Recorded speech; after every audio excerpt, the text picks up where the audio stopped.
স্বপ্ন পূরণের দিন বুঝি এমন হয়। আজকের দিনটি ছিল যেমন চকচকে আর ঝকচকে, তেমন আমার ভিতরটাও ছিল একদম চকচকে আর ঝকমক। মূলত আজকের দিনটি হচ্ছে আপনার স্বপ্ন পূরণের দিন। আলহামদুলিল্লাহ, অনেক দিন স্বপ্ন দেখার পর আজকে সেই স্বপ্নটি আমার পূরণ হচ্ছে। এই ভিডিওতে আপনাদেরকে দেখাবো আমার স্বপ্ন পূরণের সুন্দর একটি মুহূর্ত। ছোটবেলা থেকে আসলে একটি স্বপ্ন নিয়ে বড় হচ্ছিলাম যে নিজের একটি বাইক হবে, হয়তোবা সেই দিনটি আজকে চলে আসছে ইনশাআল্লাহ। আমরা মূলত সকালে বের হয়েছি, কিন্তু আমাদের হাতে কিছু কাজ থাকার কারণে আমরা শোরুমে আসতে আসতে আমাদের অলমোস্ট বিকেল 4টা বা 4:30টার মতো বেজে গেছে। আর এর মধ্যে যেহেতু আমার ফ্রেন্ড সোহাগ, ওরেও আমি আসলে ফোন দিয়ে নিয়ে আসছি। আর সোহাগকে কিসের জন্য ফোন দিয়ে নিয়ে আসছি সেটা ভিডিওর লাস্টে বলবো। আর ভিডিওতে যা সাদা পাঞ্জাবি পরা যাকে দেখছেন সে হচ্ছে আমার বড় মামা। মূলত আসলে বড় মামার জন্য আসলে এতটা ওয়েট করে। আর যেহেতু আমরা আসলে চলে আসছি, এখানে আসার পরে বড় মামাকে নিয়ে সাথে নিয়ে আমার ফ্রেন্ড সোহাগের সাথে নিয়ে সবাইকে নিয়ে আমরা আসলে বাইক গুলো দেখতেছিলাম কোন বাইকটা কিরকম। মূলত এখানে যতগুলো বাইক আছে সবগুলোই পছন্দ হয়, কিন্তু আসলে আমাদের নেওয়ার মতো সমর্থই হচ্ছে একটা। তো যাই হোক, আমরা আসলে মূলত আমরা যে বাইকটি সিলেক্ট করছি সেটার মডেল হচ্ছে Suzuki Gixxer FI double disc নন ABS। মূলত আজকে আমরা এই বাইকটাই নিই। তো বাইকটি আসলে আমরা সিলেক্ট করার পর এখানে আসলে আমরা দামাদামি করতেছিলাম যে আসলে কোনো অফার আছে কিনা বর্তমানে। কিন্তু আমাদেরকে এখানকার ম্যানেজার যিনি, উনি আমাদেরকে বললো যে আসলে এখানে 1 থেকে 1.5 মাস আগে একটা অফার ছিল, যেটা 12,000 টাকা ক্যাশব্যাক ছিল। তবে দুঃখের বিষয় সেই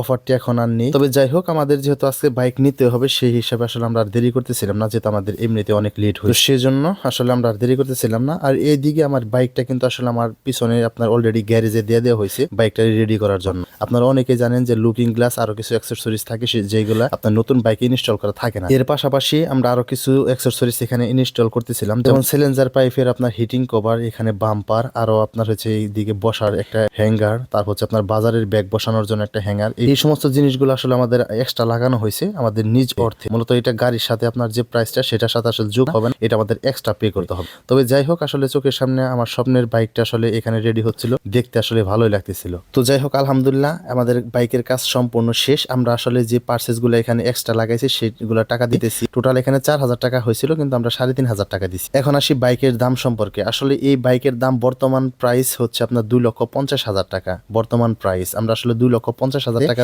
এই বাইকটা নিছি। আর সাথে যে আরো কিছু জিনিসপত্র লাগাইছি সেখানে হচ্ছে 3,500 টাকা। তো সব মিলিয়ে 2,53,500 টাকা আমাদের বাইকের দাম পড়ছে। তো আমাদের সমস্ত কাজ শেষ, এবার আমাদের চাবি নেওয়ার পালা। তো দেখলাম ম্যানেজার সাহেব বড় একটি চাবি আমাদেরকে দেওয়ার জন্য নিয়ে আসছে। তো যাই হোক, আলহামদুলিল্লাহ সেই চাবি দিয়ে আসলে আমরা মোটরসাইকেল স্টার্ট করলাম। আর এই প্রথম আমি শোরুম থেকে আমার গাড়িটা বের করলাম। এখন যে ড্রাইভিং করতেছে হচ্ছে আমার ফ্রেন্ড সোহাগ। মূলত আসলে ওরে নিয়ে আসাই হয়েছে শুধুমাত্র আমার বাইকটা, নতুন বাইকটা ড্রাইভ করে আমার পৌঁছে দেওয়ার জন্য। কারণ আমি যেহেতু দেশের বাইরে থেকে আসছি, আমি যেহেতু একদমই নতুন, এতটা ভালো ড্রাইভ করতে পারি না, সেজন্য আসলে সোহাগে আমার গাড়িটা ড্রাইভ করে নিয়ে যেতেছিল। আর যাওয়ার পথে যেহেতু পেট্রোল পাম্প আমরা পাইছি, একদম ফুল ট্যাঙ্কি আমরা করে নিয়ে গেলাম। আর একটা কথা হচ্ছে, আমরা যখন শোরুম থেকে নিয়ে আসছিলাম তখন কিন্তু আমাদেরকে 1 লিটার তেল অলরেডি দিয়ে হয়েছিল। আমরা এখান থেকে আরো 1400 টাকার তেল আমরা ভরলাম, আমাদের ফুল ট্যাঙ্কি করতে 1400 টাকা নিছে। আর হ্যাঁ, যেহেতু প্রথম বাইক আমার, আসলে আমার স্বপ্ন পূরণের একটি দিন, সেজন্য সবাইকে মিষ্টি মুখ করিয়েই আজকের জন্য এখান থেকে বিদায় নিচ্ছি। আবার অন্য কোনো ভিডিওতে কথা হবে। ততক্ষণ পর্যন্ত ভালো থাকুন, সুস্থ থাকুন। আসসালামু আলাইকুম।